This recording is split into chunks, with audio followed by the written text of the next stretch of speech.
The reading of a will is not like the movies. There's no mahogany desk, no fire crackling in a marble hearth, no dramatic pause while a white-gloved lawyer peers over wire-rimmed glasses and drops a bombshell into a room full of stunned heirs. No. The reading of my father's will happened in a beige conference room on the third floor of a building that smelled like printer toner and old carpet. There were 6 of us crowded around a table meant for 4. There was a plastic jug of lukewarm water in the middle that nobody touched. And there was Marcus Ellery, the estate accountant, who had the voice of a man who'd been delivering bad news his whole career and had long since made peace with it. I sat at the far end of the table, furthest from the door. My sister Renata was to my left. My stepmother Diane was directly across from me, wearing a black blazer that still had the price tag crease down the back, the kind of crease you only get when you buy something that morning. Her 2 sons, Derek and Paul, flanked her like bookends. Big men, soft hands. And then there was me, Nadia, youngest daughter, the one who'd stayed. I want you to understand something before I tell you what happened in that room. I want you to understand what it felt like to sit at that table and feel the weight of every sacrifice I had ever made pressing against the back of my chest, and then watch it evaporate. Just gone. Like it never counted. Because when Marcus finally cleared his throat and said my name, when he got to the part about me, specifically my stepmother smiled. She didn't try to hide it, she just smiled. Quiet, small, like someone who'd been waiting a very long time to see something they'd already seen in a dream. And then Marcus said something that made her smile fade so fast, I almost felt sorry for her. Almost. Let me take you back. Because you can't understand what happened in that room without understanding what came before it. You can't understand what a thing costs you if you don't know what you gave up to build it. My father's name was Gerald Osei. He came to this country with $40, a mechanical engineering degree from a university in Ghana that American companies couldn't pronounce, and the kind of quiet stubbornness that looks like patience from the outside but is actually just refusal. Refusal to quit. Refusal to accept the version of the story that other people were writing for him. He built a small commercial contracting company from nothing. Gusso Contracting. It took him 15 years. 15 years of early mornings and late nights and skipped vacations and the particular loneliness of being the only black man in every room he walked into. He carried that loneliness like a tool. Put it to work. And by the time I was in middle school, Giso had a real office, a fleet of 7 vehicles, and contracts with 3 municipal governments in our state. He was proud of it. Fiercely, quietly proud. The way certain men are proud of things they built with their hands, not wanting to talk about it, just wanting you to see it. My mother died when I was 9. Ovarian cancer, fast and unfair, and the kind of thing that rearranges the furniture of your entire life without warning. I remember the week after the funeral, my sister Renata was 12, and she cried constantly, loudly, the way children are allowed to cry. And I remember not crying, not because I wasn't devastated, but because my father looked so empty, like someone had removed a load-bearing wall from inside him. I held his hand at the grave and I thought, I have to be okay for him. I was 9 years old. That thought, that single 9-year-old thought, became a habit. And then it became a personality trait. And then it became the reason I made every major decision of the next 20 years. Renata left for college in Seattle when she was 18 and never really came back. Called every Sunday, visited at Christmas, sent birthday cards that arrived a week late. She lived her life. I don't blame her. I never have. But I need you to understand what that meant for me. It meant I was the one who drove Dad to his cardiologist appointments when his blood pressure started climbing. I was the one who dealt with the GSO bookkeeper when irregularities started appearing in the accounts. I was the one who had a spare key, who knew which medications he took in which order, who sat with him on the back porch on summer evenings and listened to him talk about things he'd never gotten to finish building. I was the one who stayed. And I want to be honest with you right now, honest in the way I wasn't always honest with myself during those years. There was a part of me that wanted to stay, that genuinely loved being the person my father could count on. It gave me something, a sense of meaning, a sense of being indispensable in a world that otherwise made me feel very, very small. That's my flaw.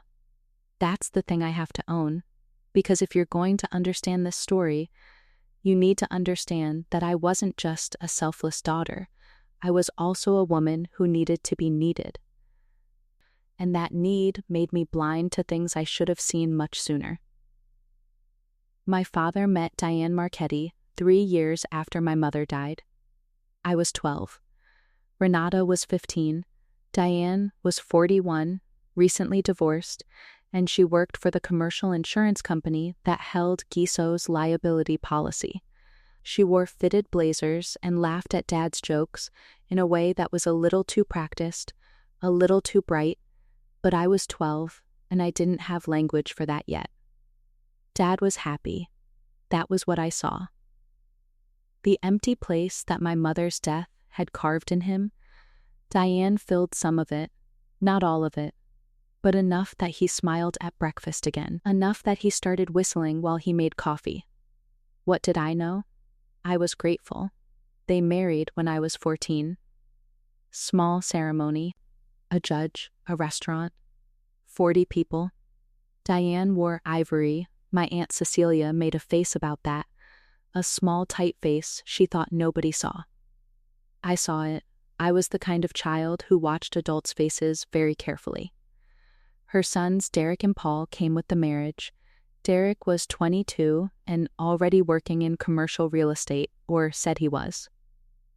Paul was 17, sullen and large, the kind of teenager who communicates primarily in shrugs.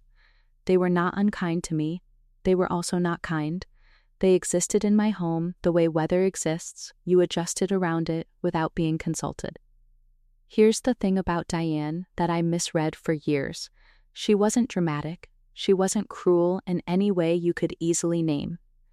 She was strategic the way water is strategic, finding every crack, applying steady pressure, patient enough to wait for the damage to show up later. She didn't exclude me from family conversations. She just made sure the conversations happened when I was in another room. She didn't criticize my relationship with my father. She just made herself so consistently useful, so cheerful and competent and present that my value slowly, quietly became a given rather than a gift. I stopped being the daughter who showed up. I started being furniture. Familiar, unmovable, assumed. And here's what I didn't understand then. Diane wasn't doing this to me. She was doing it for her sons. I didn't understand that until the day we sat in that beige conference room and Marcus Ellery opened a folder that changed everything. Dad's first heart attack happened when I was 26. Minor, they said, precautionary stenting. He was back home in 4 days and back at the GSO office in 9, which drove his cardiologist absolutely insane. He was 61 years old, and he moved through the world like a man who had no concept of stopping. I think stopping felt like dying to him, and after my mother, he'd had enough of dying.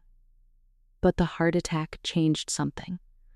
Quietly, the way that the first crack in a foundation changes something, you can't see it from the street, but the house starts settling differently. He began talking to me differently after that. Not about the business. He'd always talked about the business, but about the future of the business. Who would take it over? What he wanted it to become. Whether the municipal contracts could survive leadership transition. "You're the one who understands it, Nadia," he told me one evening. We were in the kitchen. He was making groundnut soup the way he'd made it my whole life. The smell of it, roasted peanuts and tomato paste and ginger, it's permanently braided into my memory of him. "You've got the mind for it. You've always had the mind for it." I was 30 by then. I had a marketing degree I'd barely used, a mid-level job at a regional property management firm, and an apartment 20 minutes from my childhood home. I'd made all those choices, the degree, the job, the apartment, with one eye always on him, always on being close enough to be needed. I said yes. Of course I said yes. I stepped back from my own career trajectory, such as it was, and started spending 3 days a week at GSO, learning the contracts, learning the vendor relationships, sitting in on bid meetings. My father introduced me to his clients as my daughter who's going to carry this thing forward. I felt, for the first time in a long time, like I had a place in the world that had been made specifically for me. I should have known that feeling doesn't last. I know that now. What I didn't know was what was happening in parallel. While I was learning GSO's contracts and memorizing the names of subcontractors and sitting through municipal budget meetings that lasted 3 hours and accomplished nothing, Derek was having dinner with my father. Not work dinners, family dinners, at the house, alone, without me. Without Diane sometimes, just the two of them, 2 or 3 times a month, which I only found out about later, much later, from one of my dad's old employees who mentioned it casually, the way people mention things they assume you already know. "Oh yeah, Derek was always around," he said. "Real charming guy. Your dad seemed to enjoy the company."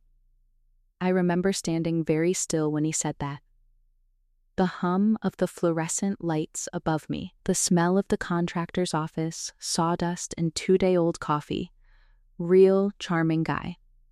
That sentence was a pebble dropped in still water. I watched the rings spread outward for the next 6 months. If you've ever stayed somewhere too long because you loved it, if you've ever confused familiarity with safety, you might know what comes next. And if this is hitting somewhere close to home, maybe you understand why I'm still working through it. I see you. I really do. The second heart attack happened 14 months later. This one was not minor. I was at the GSO office when the call came. My stepmother's number on my phone screen. I answered on the first ring. "He's at Mercy General," she said. Her voice was very level. Too level. "They're not sure yet." Not sure yet. I drove to the hospital in 12 minutes.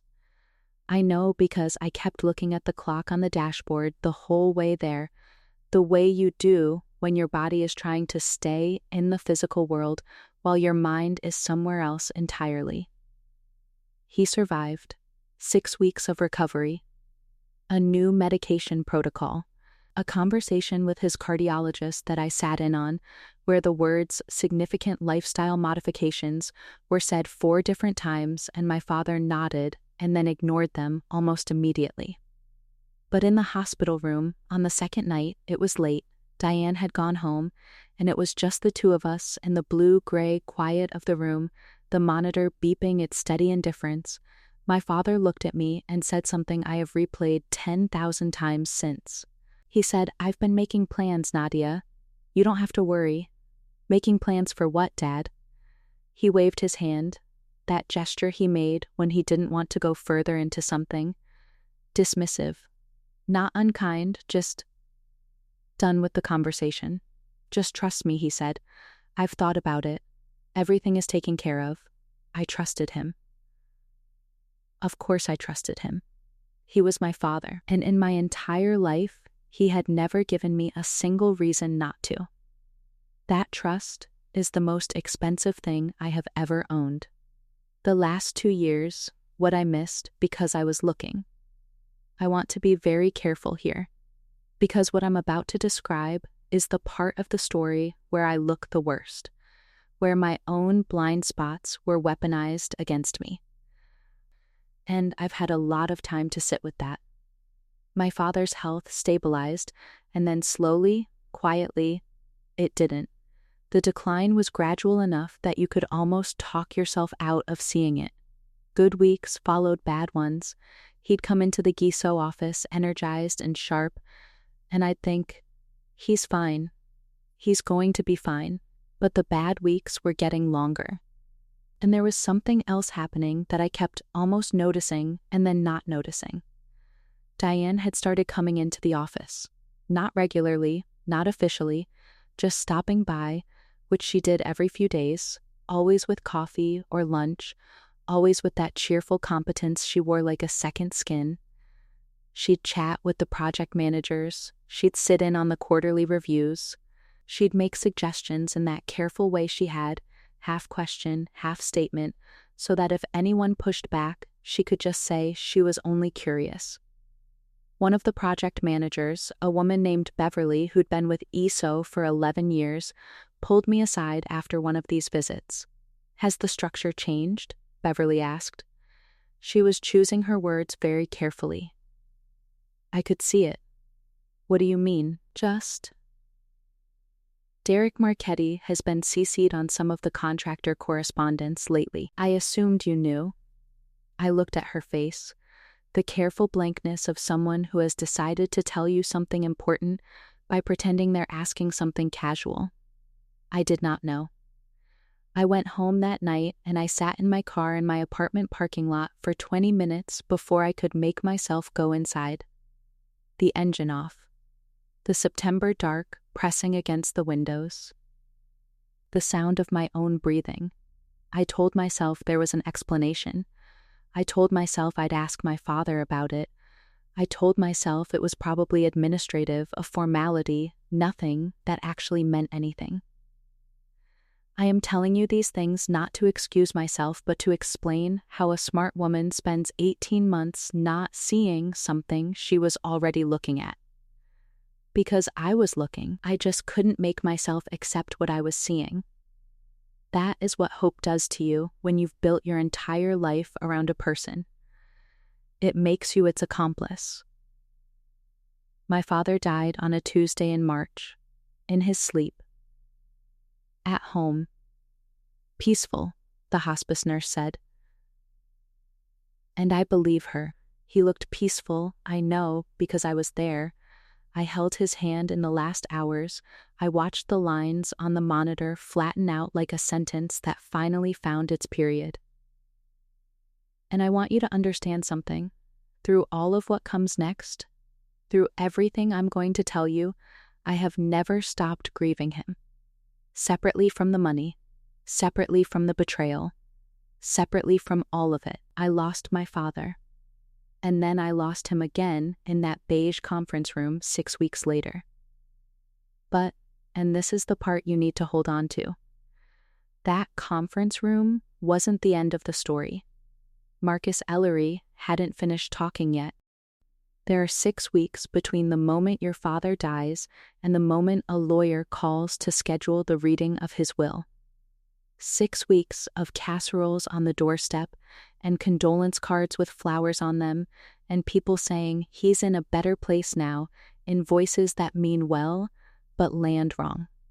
6 weeks of handling the bureaucratic aftermath of a human life, the insurance forms, the bank notifications, the cancellation of his magazine subscriptions, which somehow hurt the most.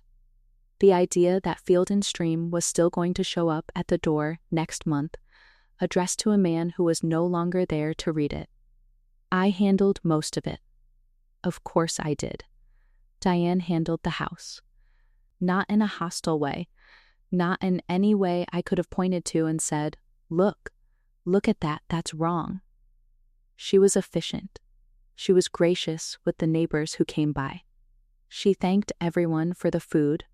She made decisions about what to do with Dad's clothes, quietly, without drama, without consulting me, and by the time I realized his closet had been cleared out, it had already been done. I stood in front of that empty closet for a long time. The smell of him was still there. Cedar and old leather and the faint ghost of the cologne he'd worn my whole life. I pressed my hand against the wall like I was trying to hold the smell in place. I didn't say anything to Diane about the closet. I don't know why. I think I was afraid of what she'd say. Afraid she'd look at me with those calm, competent eyes and say something so reasonable that I'd feel foolish for minding. That was her particular skill, making you feel like your grief was an inconvenience you were inflicting on everyone. But I was paying attention now. Finally. Too late, but finally. I went back to the sew office the week after the funeral, not because I was ready, because I needed to be somewhere familiar, because I needed to understand what I was inheriting, or what I hoped I was inheriting. What I found instead was Beverly, and Beverly had a look on her face that told me something before she said a word. Beverly's face. The ledger. The name I kept seeing. Beverly Okafor had worked for GSO Contracting for 11 years. She was meticulous and private, and she wore the same style of reading glasses every day, round tortoiseshell frames, and she had never, in 11 years, made a single bookkeeping error that I knew of. She was the kind of employee my father called his institutional memory. The person who knew where everything was and why. She met me at the door of the office. It was a Wednesday morning. The parking lot was half empty. Some of the crews were out on a municipal job in the North Quarter. The office smelled like it always smelled, coffee and blueprints and dry erase markers. "I'm glad you came in," she said. That was the first thing. Not, "I'm so sorry about your father." She'd already said that at the funeral. This was different. This was her looking at me and deciding something. She handed me a folder without preamble. I opened it at the front desk. Standing up. I remember the edge of the counter pressing into my hip.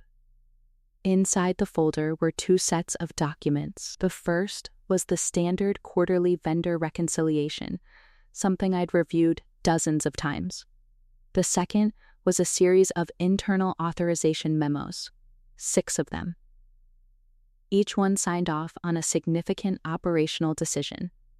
Contractor renegotiations, a change in the primary materials supplier, a revised payment structure for 3 of the municipal contracts.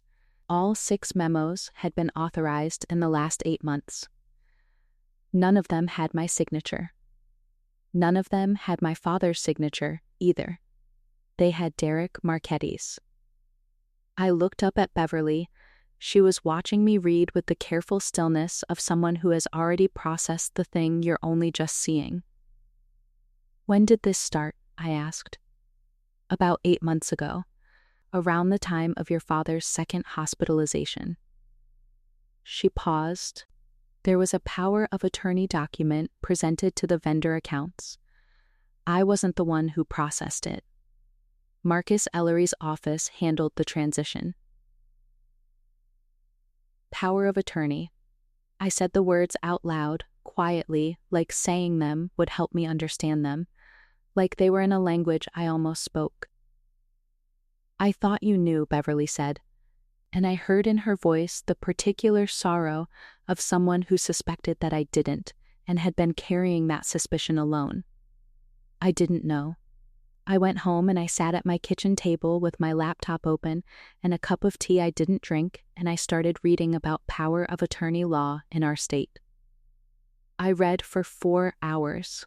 The tea went cold, the sun moved across the kitchen floor, the refrigerator hummed its indifferent hum, and somewhere in those 4 hours, the last of my willingness to explain this charitably, to give everyone the benefit of every possible doubt, ran out. Here's what I understood by the time I finally closed the laptop. A power of attorney granted to Derek Marchetti during my father's period of medical vulnerability would have given him broad authority to act on my father's behalf in business matters. It would explain the memos. It would explain the vendor changes. It would explain why Beverly had been getting directives from a man who had no official role in a company he'd suddenly been making decisions for. What it didn't explain, what I couldn't yet explain, was whether my father had signed that document freely, whether he'd understood what he was signing, whether he'd been in a state, physically or emotionally, to make that decision clearly. That question kept me awake for the next 2 weeks. That question is the one I took into the conference room with me on a Thursday morning in May, 6 weeks after my father's death, wearing a gray blazer I'd bought specifically because it had a pocket big enough for a notepad. I had questions. I had a notepad. I had Beverly's folder and a bag on my shoulder. What I didn't have, what I would not have for another 47 minutes, was the thing that changed everything. The room, the reading, the smile that lasted 30 seconds, 6 people, a beige conference room, a plastic jug of lukewarm water. Marcus Ellery was 60-something, gray-haired, with the particular posture of a man who has spent decades sitting in chairs like this one, across from families like this one, reading documents that rearranged people's lives. He greeted everyone with the same measured warmth, shook hands, offered water, placed a single folder on the table in front of him, and did not open it. Not yet. Diane sat across from me in that new blazer, still with the crease down the back I noticed again. Derek and Paul on either side of her, Renata beside me, who'd flown in from Seattle 2 days earlier and was trying very hard to seem like she knew more about what was happening than she did. I could feel her trying. I could feel her sideways glances at me every few minutes, looking for cues. I gave her nothing. I didn't know what to give. Marcus opened the folder. He began with the procedural language. The formal identification of the estate, the date the will was executed. The name of the testator, Gerald Osei, read aloud in a conference room 3 months after he'd ceased to exist in any form except paperwork. I looked at my hands. He moved through the preliminary distributions first. Small bequests. A donation to a scholarship fund at a university in Ghana that my father had quietly maintained for years. I knew about that one. A bequest to his church. His watch, a Seiko he'd worn since 1987, left specifically to his brother Emmanuel, who was still in Accra. Then Marcus said, with respect to GISO contracting and the associated real estate holdings, I felt the entire room change temperature. Derek straightened in his chair, barely perceptibly, but I was watching. Marcus read. Slowly, methodically. And what he described was a restructuring of the GISO ownership stake that had been executed, his word, executed, 14 months prior, during my father's recovery from the second heart attack. 51% of GISO contracting had been transferred into a family trust. The trustees of that trust were listed as Diane Marchetti and Derek Marchetti. The primary residential property, the house I'd grown up in, had been refinanced. The equity withdrawn. Diane was listed as the co-borrower. A secondary investment property my father had owned outright since 2009 had been sold 14 months ago. The proceeds deposited into an account I had never heard of. And then Marcus got to me. To my daughter Nadia Osei, he read, I leave the sum of her choosing from my personal effects and my love, which is without condition or limit. Personal effects. My love. No company stake, no property, no financial provision of any kind. Across the table, Diane's mouth moved, not into a smile exactly, something smaller and more controlled than that, a compression of the lips, satisfied, like a person who has just watched a long-anticipated transaction complete. And that expression, that tiny private triumph, was the thing that finally, cleanly, cut through everything.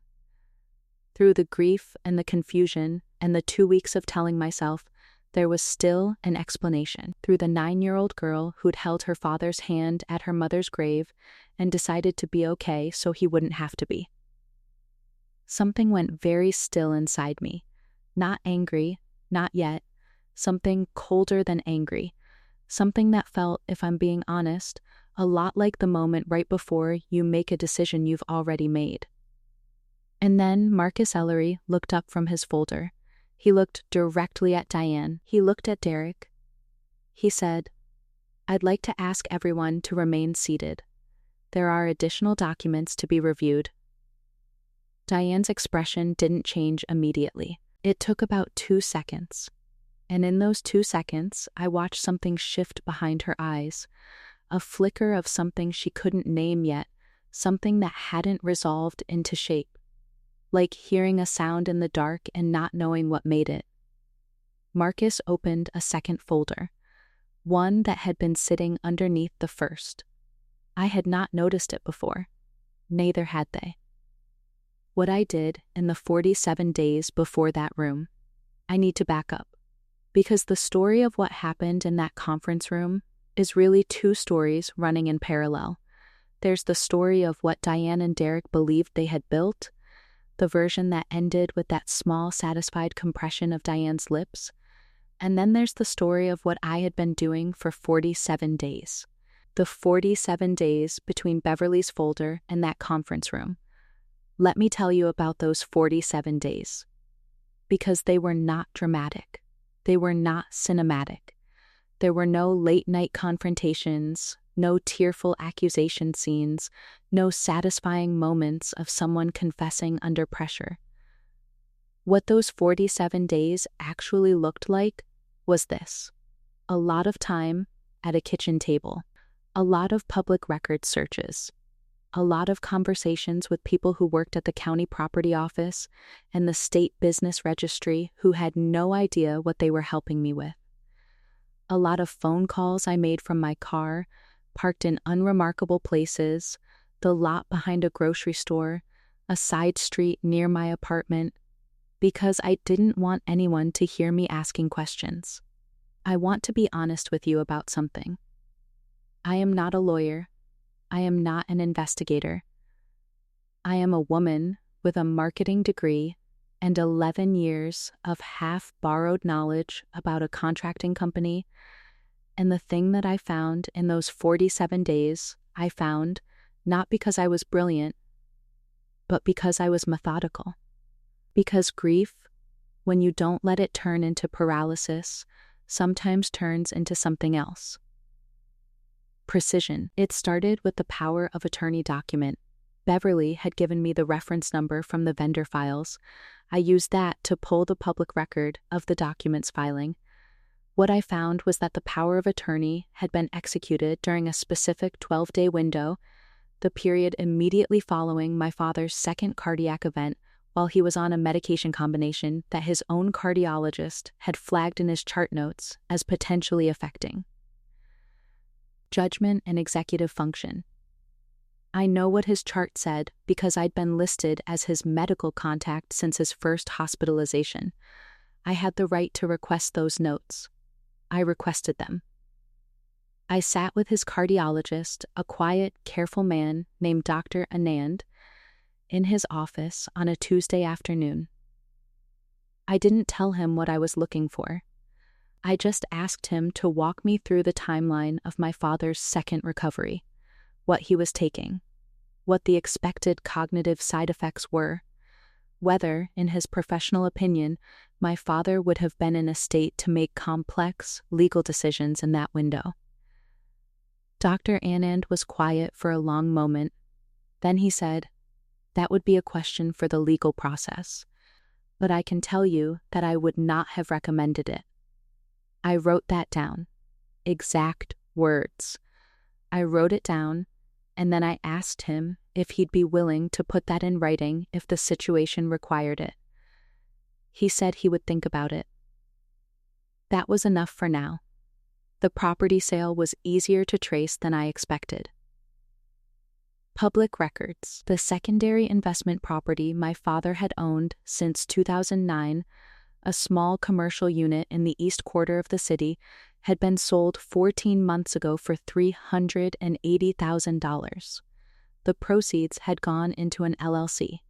The LLC had been registered in Delaware 11 months before the sale. The registered agent of the LLC was Diane Marchetti. I found that on a Thursday afternoon. I was sitting in my car in the parking lot of the county records office.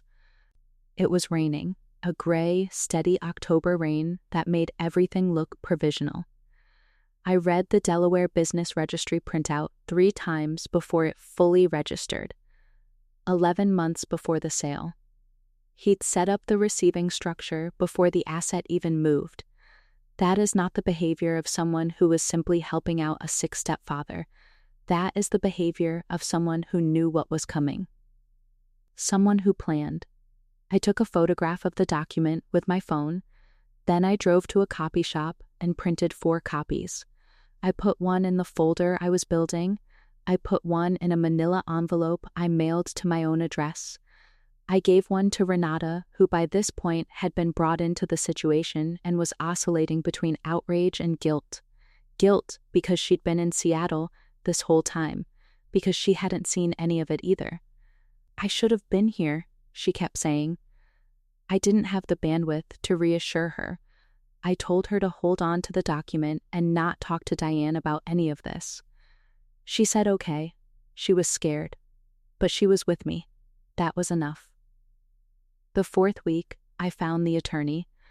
Not Marcus Ellery. Marcus was the estate accountant, not a lawyer. The attorney who had drafted the trust restructuring documents was a man named Vincent Carr, who operated a small estate planning practice about 20 miles from our city. I found his name in the business registry filing for the trust. I called his office. I did not identify myself as Gerald Osei's daughter. I said I was interested in estate planning services and had been referred by a colleague of his. I got an appointment for a Friday at 2 o'clock. I arrived 15 minutes early. I sat in his waiting room, which smelled of eucalyptus and had a small water feature on a side table, and I was perfectly calm. I want you to understand that. I was not shaking. I was not crying.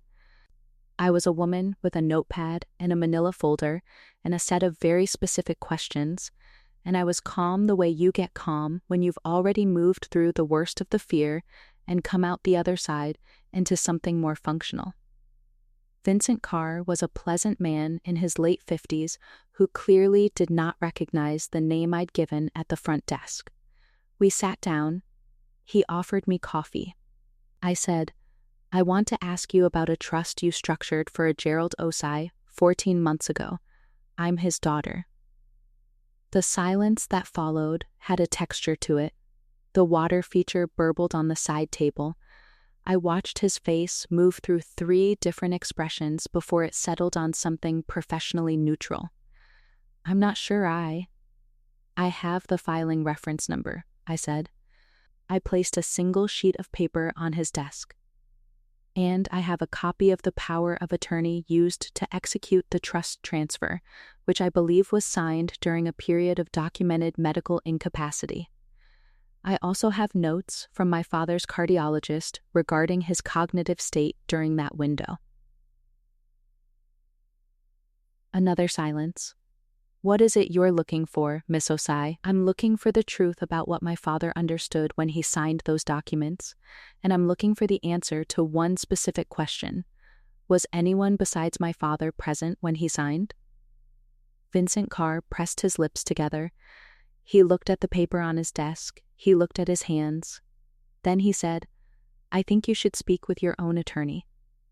Which told me everything I needed to know. That evening, I called the attorney I'd been referred to by my own accountant, a woman named Ruth Adeyemi, who specialized in estate litigation. I'd been hesitant to engage a lawyer before I had enough to show her. I didn't want to walk into her office with feelings. I wanted to walk in with documents. I walked in with documents. I laid out everything on the conference table in her office, the power of attorney, the timeline, the medical chart notes, Dr. Anand's informal statement, The Delaware LLC filing, the property sale record, the vendor authorization memos from Beverly's folder, and I watched Ruth Adeyemi read through it in silence. It took her about 20 minutes. When she looked up, she said, "This is potentially a case of undue influence during a period of incapacity. Depending on what the will says, we may have grounds to contest certain transfers." Then she paused and said, "But I want to be clear with you about something. Legal processes are slow. They're expensive. And there are no guarantees." "I know," I said. "And depending on what the will says, there may be another layer here you're not expecting." "What do you mean?" Ruth looked at me steadily. "Did your father ever discuss the will's contents with you directly?" "No. He told me everything was taken care of." "That? I didn't have to worry." She nodded slowly, like something had been confirmed. "Then I'd like you to have a conversation with Marcus Ellery before the reading, not to tip anything off, just to understand the full picture." I called Marcus Ellery that same evening. I told him I wanted to meet before the scheduled reading. He agreed, with a calmness that struck me, that landed somewhere in my chest and stayed there. "I think that would be wise," he said. Just that. "I think that would be wise." I met him 2 days before the reading. In his office. Without Diane, without Derek, without anyone. And Marcus Ellery showed me a second folder. The folder I had not known existed. The one he'd been sitting on. Waiting, he told me, for the right moment, specifically, for the moment when someone from the Osei family came to him with questions, which he had apparently been expecting for weeks. Because my father, my quiet, stubborn, plan-making father, had not left everything to chance. He had made 2 wills. The first was the one Derek and Diane knew about. The second was the one they didn't. The second will had been drafted 8 months ago. Drafted quietly. Executed privately. Witnessed by 2 people who were not family members and not affiliated with any of the Marchettis or their associates in any way. It had been left in Marcus Ellery's custody with specific instructions, read it last. After the first will, after everyone had heard what they expected to hear. He said he wanted them to have the moment, Marcus told me. His voice carried something I couldn't quite name. Admiration, maybe? Or the particular respect of a man who had seen a lot of family business and recognized something unusually deliberate when he saw it. He said he wanted them to feel it before it was taken away. I looked at Marcus across his desk. The office smelled of old paper and carpet cleaner and something faintly floral from a plug-in on the wall. I said, "He knew." Marcus said, "He knew." My father from his hospital bed had watched his stepson move through his company like a man who already owned it. Had watched the vendor relationship shift. Had watched authorizations go out over a signature that wasn't his. Had felt the particular coldness of a man who built something with his hands watching someone else quietly take it apart. And he had not confronted them. He had not created a scene. He had not called lawyers into rooms with raised voices and dramatic ultimatums. He had made plans, just like he'd told me in that hospital room, his hand on mine, his voice tired but certain. "I've been making plans, Nadia. You don't have to worry." I had taken that as comfort, as general reassurance, the words of a sick man trying to ease his daughter's anxiety.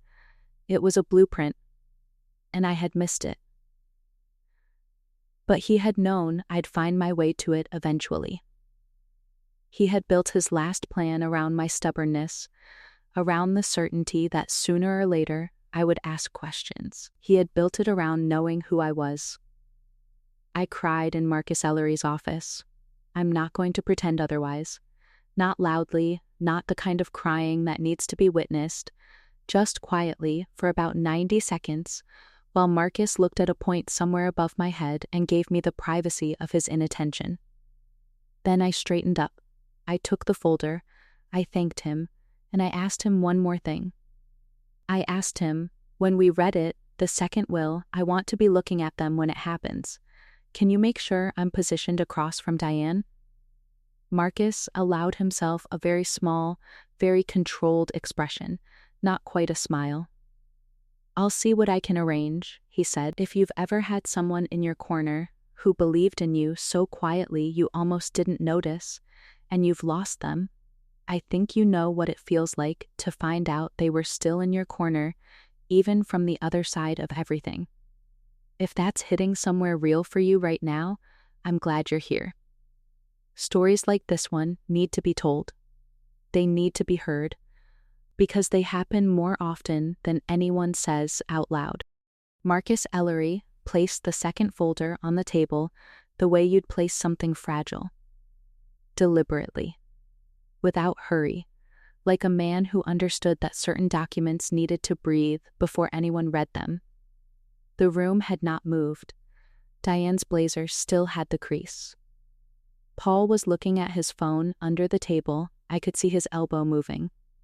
Derek had his hands flat on the table surface, the way people sit when they're trying to project calm they don't entirely feel. And Renata, to my left, had stopped breathing in any perceptible way. I looked at Diane. She was looking at the second folder with a very specific expression. The expression of someone who has encountered something unexpected in a place where they believed they had already accounted for everything.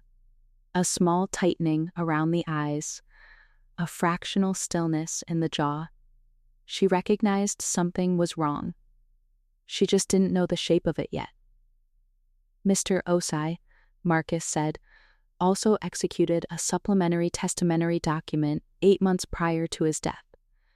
This document was drafted independently, witnessed by 2 individuals with no affiliation to the estate or its beneficiaries, and deposited in my custody with specific instructions regarding the timing and conditions of its disclosure.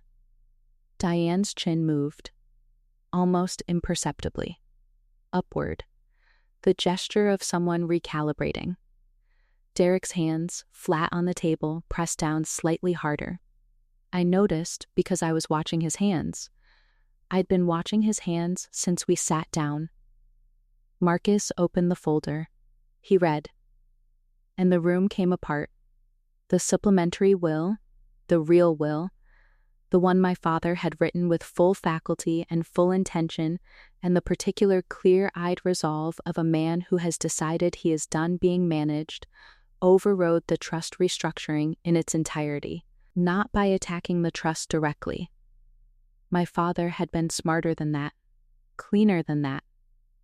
What it did was this. It established a condition, a clause, the kind of clause that estate attorneys apparently call a poison pill, though Marcus did not use that term at the table. I learned the term later from Ruth Adeyemi, who used it with what I can only describe as professional appreciation.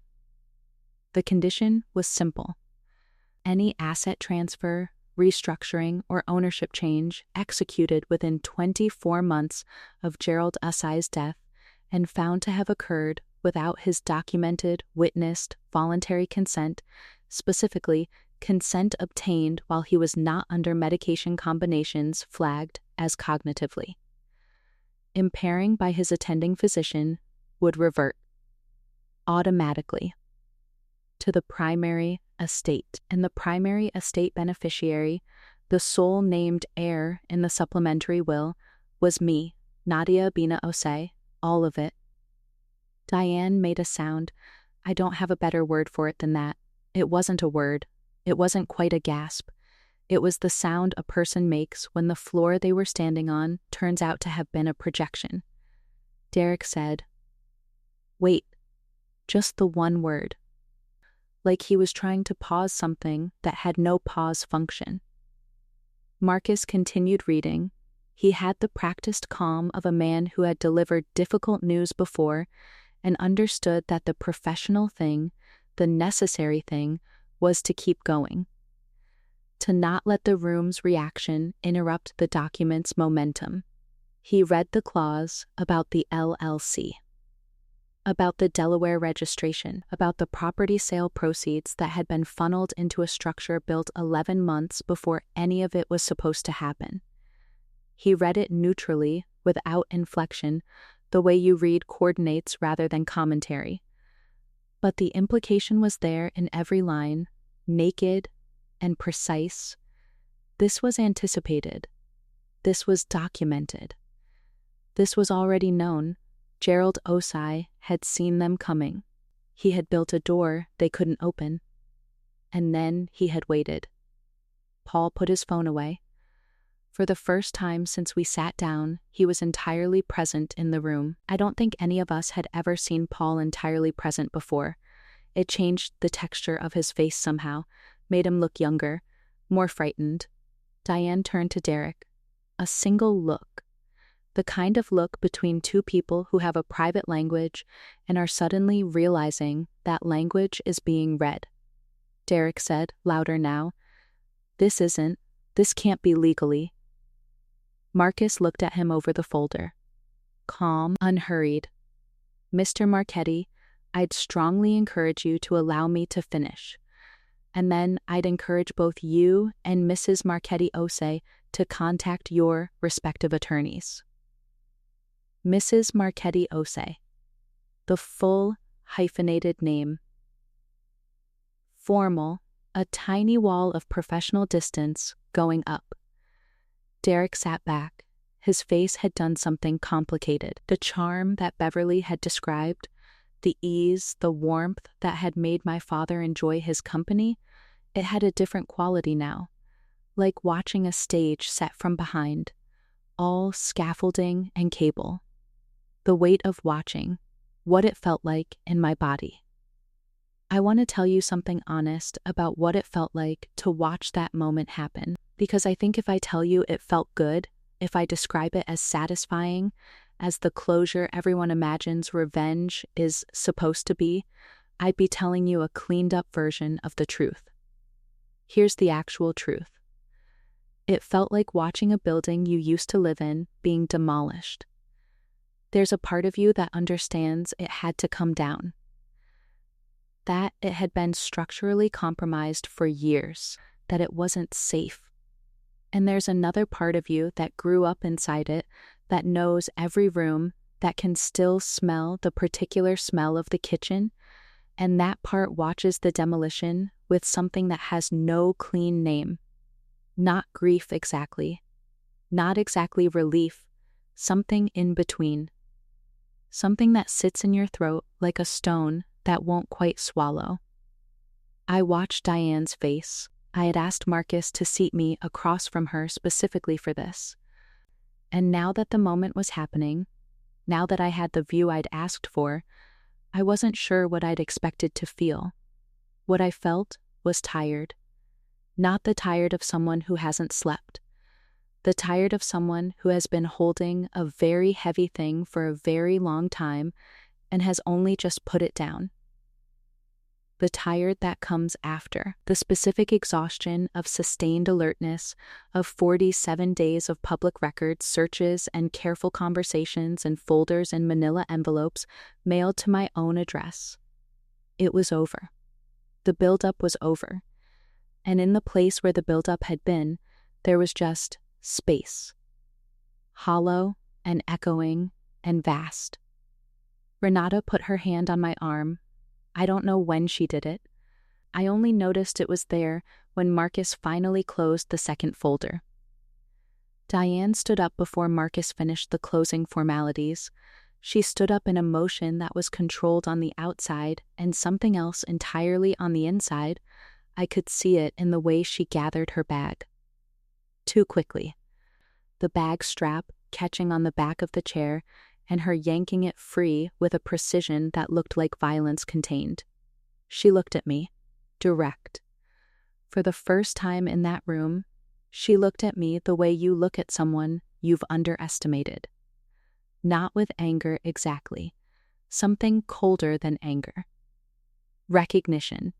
The recalibration of a person who has run a very sophisticated calculation and discovered a variable they failed to include. I looked back at her. I didn't say anything. There was nothing that needed saying. She walked out. Derek followed. Paul, 2 steps behind them both, glanced back at me once, a look I've thought about since. Not hostile, almost confused, like a person emerging from a building they'd just discovered was built on someone else's land. Renata exhaled beside me, long and slow. "Dad," she said quietly, not to me, just into the air. "I know," I said. "I know." What came after, nobody shows you. I want to be real with you about what happened next, because the version of this story that ends in that conference room, the version where Marcus closes the folder and justice is complete and everyone goes home, that version is not quite true. What actually happened next was 18 months of litigation. Not because my father's will was weak. It wasn't. Ruth Adeyemi told me later that the supplementary will was among the most carefully constructed documents she'd encountered in 20 years of estate law. My father had done his homework. He'd used an attorney whose name I recognized but had never connected to him, a woman who specialized in contested estates, and who apparently met with my father 4 times over the course of 6 weeks during a period when Diane believed he was at cardiac rehabilitation appointments. He had been at the rehabilitation appointments. He'd just been making stops on the way back. Gerald Osei. Stubborn to the last, and I mean that with everything in me. The litigation happened because Derek and Diane contested it. Of course they did. Their attorney, a man Ruth referred to simply as aggressive, competent, and expensive, challenged the supplementary will on grounds that it had been executed without the knowledge of the primary beneficiaries, which is not, as it turns out, a legal requirement. But it bought time, and time is its own kind of pressure. For 18 months, GSO contracting existed in a legal holding pattern. The vendor contracts were maintained. Beverly kept things running, which I will be grateful for until I am no longer capable of gratitude. I could not draw salary from the company. I could not make major operational decisions. I showed up anyway, to keep relationships intact, to keep the institutional memory alive, to be present in the only way I was allowed to be. It was its own particular kind of discipline, showing up to a thing you can't yet hold, tending it from the outside. Diane's challenge to the trust restructuring was more complicated. That required the involvement of Dr. Anand, who ultimately did put his assessment in writing that my father's cognitive state during the relevant window was compromised in ways that would preclude reliable, informed consent for complex legal transactions.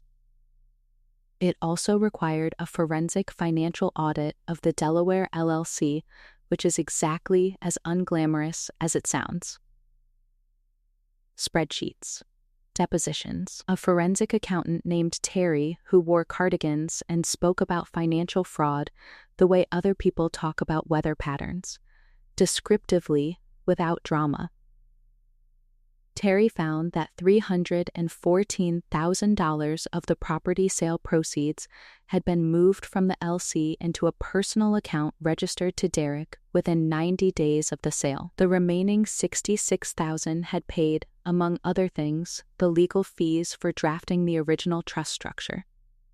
He had used my father's money to build the legal instrument designed to take my father's money. When Terri presented that finding, she said it in her weatherman voice. Flat. Precise. And I remember thinking, I should feel something bigger than this right now. I should feel something righteous and large and definitive. What I felt was the hum of the conference room's ventilation system, the smell of the cardiganed forensic accountant's coffee, the specific fluorescent light quality of a room where the truth is being assembled piece by piece into something a court can use. Righteous feelings are for the movies. Real truth-telling is mostly just showing up and reading documents out loud. The settlement, the numbers, the silence. Derek and Diane settled 14 months into the litigation. 2 months before the trial date. This is apparently very common. Ruth told me that contested estate cases almost never reach trial because the moment the forensic audit results became part of the discovery record, the calculation changed. Their attorney recalculated.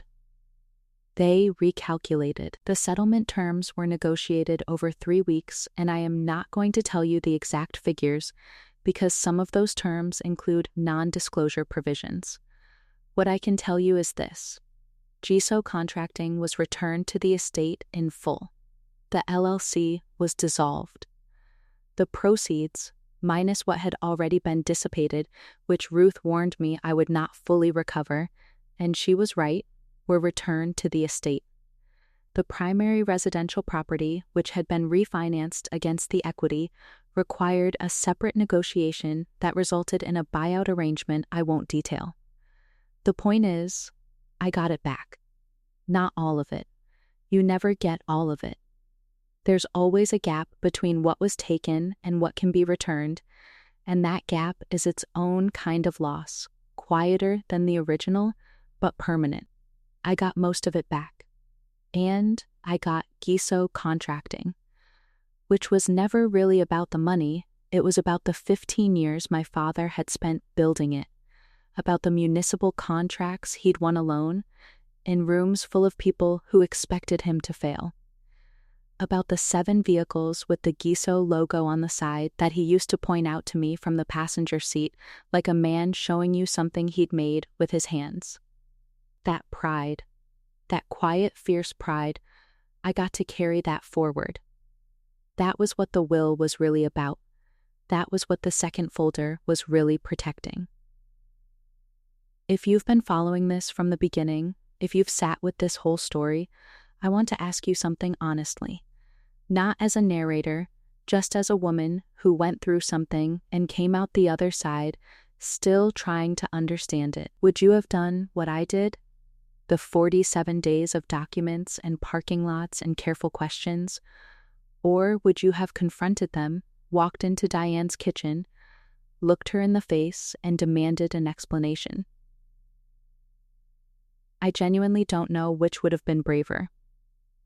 I chose the documents because confrontation felt like noise, and I needed signal. But there are nights when I wonder if the quiet approach cost me something, some version of catharsis I'm still waiting for. Be honest with me. Drop it in the comments. I actually want to know. What I know now, the messy ending. It's been 2 years since the settlement. GSO Contracting has 4 new municipal contracts. Beverly is still there. She got a raise, a real one, the kind I'd been wanting to give her for years. We hired 2 new project managers. The fleet went from 7 vehicles to 11. My father's name is on the building in the same block lettering it's always been in, and I pass it every morning on the way from the parking lot to the front door, and I say good morning to it. Not out loud. Just in my head, the way you acknowledge someone you're still in conversation with. Renata calls more often, not every Sunday anymore, more than that. She came and stayed for 3 weeks last spring, and we worked in the Go office together, which was strange and lovely and something neither of us knew we needed. She still carries guilt about Seattle, about the years she was absent. I still carry my own things. We're 2 women working through a shared history from different angles. It takes time. It takes time. Diane remarried within 8 months of the settlement. Someone in Florida, a man her age, retired. Paul moved there with her. I don't know the details and I haven't sought them out. I think about her sometimes, not often, but sometimes, usually when I'm doing something administrative at the GSO office, something small and unglamorous that she would have inserted herself into so smoothly you'd almost miss the insertion. I think about the precision of it, the patience. I can't fully hate her. I've tried, and I can't. Not because what she did was forgivable. I'm not sure it is, and I'm not sure I owe anyone a decision about that. but because hating someone at that intensity requires a sustained focus that I'd rather put somewhere else. Into the building, into Beverly's raise, into the 11 vehicles with my father's name on the side. Hatred is expensive. I've spent enough. Derek, I'll tell you about Derek, because he's the piece of this that doesn't resolve cleanly. Derek lost the LLC. He lost the money, most of it. He lost whatever story he'd been telling himself about what he was building. But he didn't lose his real estate career entirely. He's still operating in a different city at a smaller scale. I know this because Beverly mentioned it once, matter-of-factly, the way you mention weather. He was never criminally charged. Ruth explained this to me in the same measured way she explained everything. Undue influence and financial exploitation of a vulnerable adult are civil matters unless the prosecution can prove criminal intent beyond a reasonable doubt, which is a higher bar, and in cases involving family members. And blurred legal authority, prosecutors are cautious. The civil settlement was what it was. He paid. He moved on. I sat with that for a long time. The imperfection of it. The gap between what happened and what justice looks like in a formal sense. The fact that he was and is a person who did a calculated thing to a sick man, to my father, and then went to another city and kept going. I'm still sitting with it, honestly. I think I will be for a while. Here's what I know. Here's what I've earned the right to say. My father knew who I was. In a room where everyone was trying to write a story that didn't include me, he was writing a different story. He watched them move through his life and his company and his last years, and he sat quietly with his plans, and he trusted me to find the questions that led to the answers. He didn't tell me directly. Maybe he couldn't. Maybe the words were too hard, or the confrontation too much to manage when his body was already working so hard just to keep him here. Maybe he thought I wasn't ready to hear it. Maybe he just trusted my stubbornness more than he trusted his own ability to explain. I don't know. There are things about my father I will never know, and that gap, the not knowing, is part of what grief actually is, not just the absence of the person, the absence of every conversation you didn't get to have. What I know is that the second folder existed. What I know is that he made plans. What I know is that in the last chapter of his life, when everything felt like it was being taken from him, the thing he thought to protect most deliberately was his daughter's future. Not the money, not the company. Those were instruments. What he was protecting was the possibility of me, the version of me that could carry what he'd built without having it handed to her by people who'd never understood what it cost him. He wanted me to find my way to it, not have it given, find it. And I did. It cost me. It marked me. It changed the way I look at every room I walk into, and every person who smiles too quickly, and every document I sign, and every time someone tells me everything is taken care of. It made me someone who reads the second folder.